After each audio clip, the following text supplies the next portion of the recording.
வணக்கம். Welcome to Thanjavur சமையல். ரொம்ப சிம்பிளாக ஒயிட் சாஸ் பாஸ்தா எப்படி செய்கிறதுன்னு பார்க்கலாம்.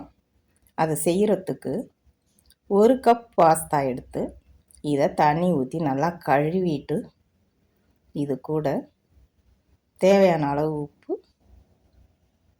ஒரு 2 டீஸ்பூன் எண்ணெய், தேங்காய் எண்ணெய், கடலெண்ணெய் எது வேணாலும் சேர்த்துக்கலாம். இது மூழ்கிற அளவுக்கு தண்ணி சேர்த்து இதை மூடி வச்சு 2 விசில் வர வரைக்கும் வேக வச்சு எடுத்துக்கலாம். இது வேகட்டும்.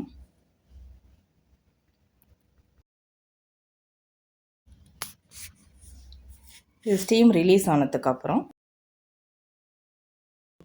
திறந்து சூடாக இருக்கும்போதே இதை கலந்து விட்டு எடுத்துக்கணும். இப்போ இதை தண்ணியை வடிகட்டிட்டு எடுத்துக்கலாம்.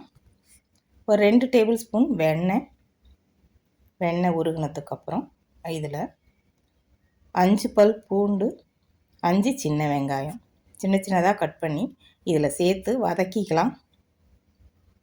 வதங்கினதுக்கப்புறம் இது கூட காரத்துக்கு 1/2 டீஸ்பூன் மிளகுத்தூள் சேர்த்துருக்கேன். வெங்காயம், பூண்டு, மிளகு இது மட்டும்தான் இதுக்கு காரம், வேறு எதுவும் காரத்துக்கு சேர்க்கலை.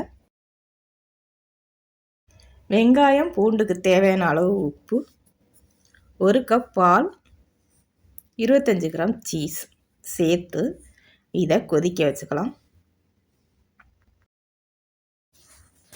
இது நல்லா கொதித்து இந்த அளவுக்கு திக்காகும்போது இப்போ வேக வச்ச பாஸ்தாவை அதோடு சேர்த்து கலந்து விட்டு இன்னும் கொஞ்சம் திக்காகிற வரைக்கும் வேக வச்சு எடுத்துக்கலாம்.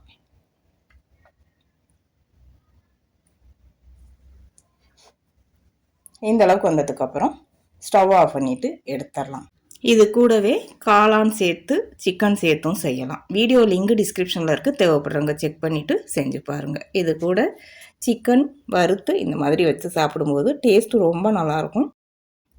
காரம் அதிகமாக வேணுங்கிறவங்க இன்னும் கொஞ்சம் கூட மிளகுத்தூள் சேர்த்து செய்யலாம், அல்லது பூண்டு சேர்த்துக்கலாம். ஏன்னா பூண்டுலேயும் மிளகுலையும் இருக்க காரமே இதுக்கு போதும்.